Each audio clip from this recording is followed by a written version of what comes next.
Bonjour à tous. À l'occasion de la première édition des Printemps de Terra Botanica, gratuit et ouvert à tous, je vous invite les 27 et 28 mars à nous rejoindre pour un grand vide-jardin ainsi qu'un marché aux plantes avec les professionnels du végétal.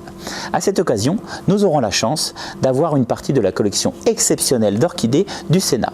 C'est pourquoi je vous accueille aujourd'hui dans cet espace tropical de Terra Botanica pour répondre à une question qui nous est très souvent posée: comment faire refleurir son orchidée? Alors des orchidées, il en existe énormément. Il y en a environ 30 000 espèces dans la nature. Nous ici à Terra Botanica, on est fiers de vous en présenter environ 3 000 du monde entier. Celle que l'on va retrouver le plus souvent dans nos intérieurs, ça va être l'orchidée papillon, le Phalaenopsis. Souvent, après la floraison, on est tenté de mettre son orchidée au rebut, ce qui serait dommage, puisqu'il existe des techniques simples pour les faire refleurir. Cela se passe en 2 temps. Alors prenons l'exemple de ce Phalaenopsis rose, auquel il reste quelques semaines à fleurir. Dans quelques temps, il s'agira de couper sa hampe florale.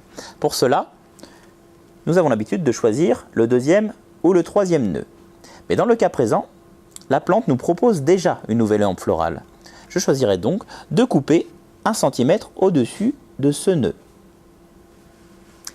Pour que la plante refasse de nouvelles fleurs, il conviendra néanmoins de respecter certaines conditions de culture. Après avoir taillé votre orchidée, et pour qu'elle refasse des hampes florales généreuses comme ici, il conviendra de baigner ses racines, et uniquement ses racines, 1 fois par semaine. À Terra Botanica, nous vous conseillons d'utiliser de l'eau de pluie tempérée. Pensez aussi, tous les 15 jours, à ajouter une dose d'engrais spécial orchidée, que vous trouverez facilement dans vos jardineries. Concernant l'exposition, le Phalaenopsis est une orchidée qui aime beaucoup la lumière. Beaucoup de lumière, oui, mais attention néanmoins au soleil brûlant de midi à 14 h, surtout en été. Si jamais, avec tous ces conseils, votre orchidée ne refleurissait pas, c'est peut-être qu'elle a besoin d'une période de repos. Mais alors en quoi consiste une période de repos?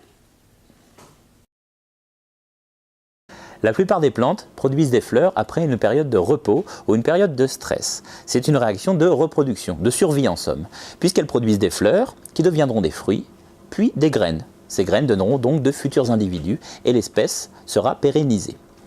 Alors chez nous, c'est l'hiver qui joue ce rôle-là. Mais hors de question de mettre votre Phalaenopsis dehors l'hiver. Je vous propose donc de le placer dans une pièce à environ 15 degrés pendant 1 à 2 mois et de ne l'arroser qu'environ tous les 15 jours. Quand vous le replacerez alors dans des conditions optimales, il fera sa réaction de survie et il produira donc de nouvelles hampes florales. Vous avez désormais toutes les astuces pour profiter de vos orchidées pendant des années. N'oubliez pas, nous vous attendons nombreux les 27 et 28 mars prochains pour la première édition des Printemps de Terra Botanica. Sur ce, à bientôt pour une prochaine vidéo.